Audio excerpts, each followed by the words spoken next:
नमस्कार दोस्तों, मैं विवेक आपके अपने चैनल क्राइम स्टोरी बाय विवेक पर आपका हार्दिक अभिनंदन, वंदन और स्वागत करता हूं। दोस्तों, आप यकीन नहीं करोगे कि इस 14 साल की लड़की ने अपनी फिजिकली डिसेबल बड़ी बहन की बेरहमी से जान ले ली, वो भी तब जब वो सो रही थी। यह एक चौंकाने वाला और धोखे भरा अनुभव है जिसने फ्लेयर रिंग को हिला कर रख दिया। और इतना ही नहीं, उसके बाद उसने जो किया वह और भी ज़्यादा दिल दहला देने वाला था। यह किसी भी तरह से न्याय संगत नहीं था। इसके बाद ये लड़की इस वीडियो को अपने टिकटॉक अकाउंट पर अपलोड कर दिया, जो वीडियो क्लेयर ने हत्या करने के बाद खुद रिकॉर्ड किया था। और उसमें जो खून दिख रहा था वह उसकी बड़ी बहन हेलन का था। और उससे ज़्यादा हैरानी की बात यह थी कि हत्या के कुछ दिन बाद क्लेयर के टिकटॉक अकाउंट में 11,000 फॉलोअर बढ़ गए। तो अब सवाल यह आता है कि ऐसा क्या हुआ जिसने क्लेयर को एक प्यारी देखभाल करने वाली बहन से एक निर्मम हत्यारा बना दिया। जानने के लिए कहानी में अंत तक जरूर बने रहें। पेंसिल्वेनिया की रहने वाली क्लेयर मिलर अपने माता पिता और 19 साल की बड़ी बहन के साथ एक अच्छी जिंदगी जी रही थी।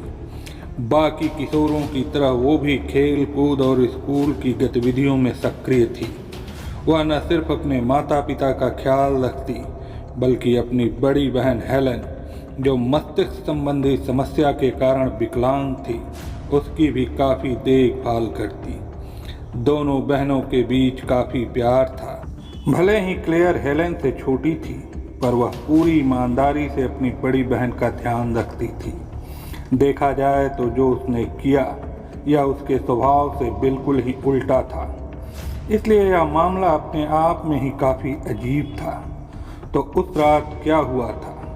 क्लेयर सोशल मीडिया पर काफ़ी सक्रिय थी। उस रात वह अपने माता पिता को सोने जा रही हूँ बोलकर अपने कमरे में चली गई। उसके माता पिता ने सोचा कि चलो ठीक है। उन्हें क्या पता था कि जब उनकी आंख खुलेगी तब तक वह अपनी दोनों बेटियों को खो चुके होंगे। संभवतः क्लेयर ने पहले से ही इसकी योजना बनाई थी। इसलिए जब हेलन अपने कमरे में चैन की नींद सो रही थी, तब क्लेयर उसके कमरे में दबे पांव जाती है। हाथ में धारदार चाकू लिए हुए अपनी बहन पर अचानक हमला कर देती है। उसके चेहरे को तकिए से दबाकर उसके सीने, गर्दन और चेहरे पर चाकू से लगातार वार करने लगती है।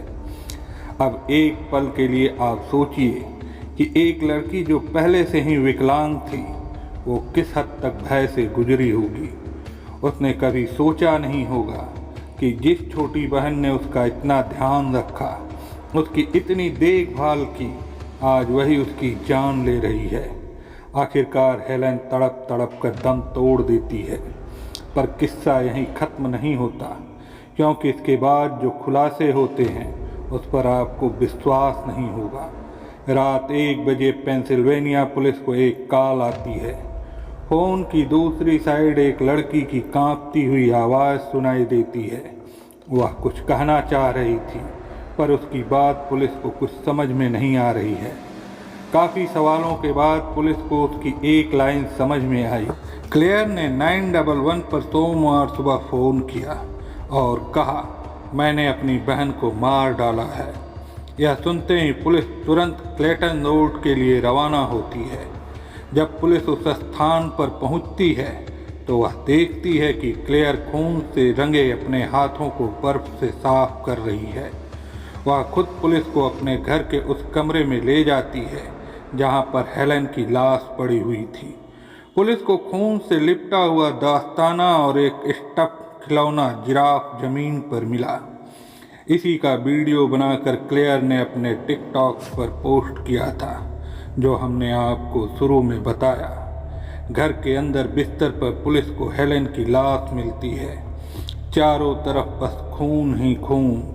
उसका चेहरा तकिए से दबा और गर्दन पर बड़ा सा चाकू घुसा हुआ था। इस मंजर ने पुलिस के भी होश उड़ा दिए थे। पुलिस कारों और एम्बुलेंस के सायरन के शोर से क्लेयर के माता पिता चौंक जाते हैं। उन्होंने कभी सपने में भी नहीं सोचा था कि कैसे एक रात में उनकी पूरी दुनिया बर्बाद हो जाएगी। एक ही रात में उन्होंने अपनी दोनों बेटियों को खो दिया था। जहां एक बेटी पीड़िता थी, वहीं दूसरी अपराधी बन गई थी। वहीं दूसरी बेटी गिरफ्तार होकर पुलिस की गाड़ी में थी।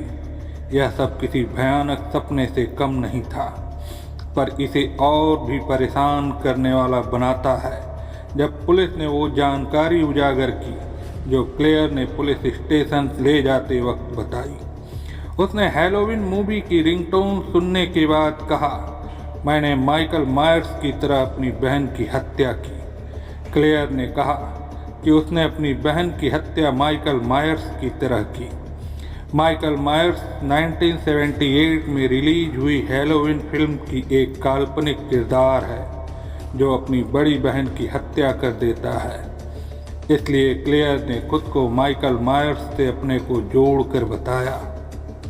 यह बयान अपने आप में काफ़ी अजीब था।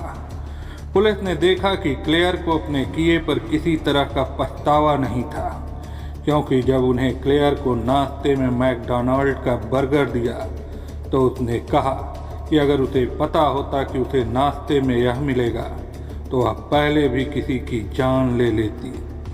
सिर्फ यही नहीं, उसे यह कहते हुए भी देखा गया कि क्षमा करें दोस्तों, मैंने अभी अपनी बहन की हत्या की है। जांचकर्ता जानना चाहते थे कि आखिर यह हत्या क्यों हुई। कई लोगों का मानना है कि क्लेयर पर वर्चुअल दुनिया का बहुत अधिक प्रभाव था। अब सवाल यह आता है कि आखिर क्या वजह थी जिसने क्लेयर को इस हद तक जाने के लिए मजबूर किया।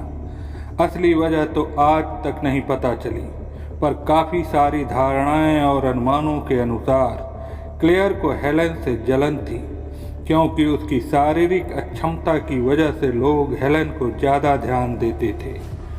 कुछ का मानना है कि उसके कृत्य पर सबसे बड़ा प्रभाव उसके पसंदीदा वीडियो गेम डनरूपा का था, जो एक डार्क और परिपक्व थीम पर आधारित है, जिसमें हाई स्कूल के छात्रों का एक समूह एक दूसरे को हत्या करने के लिए प्रेरित करते हैं।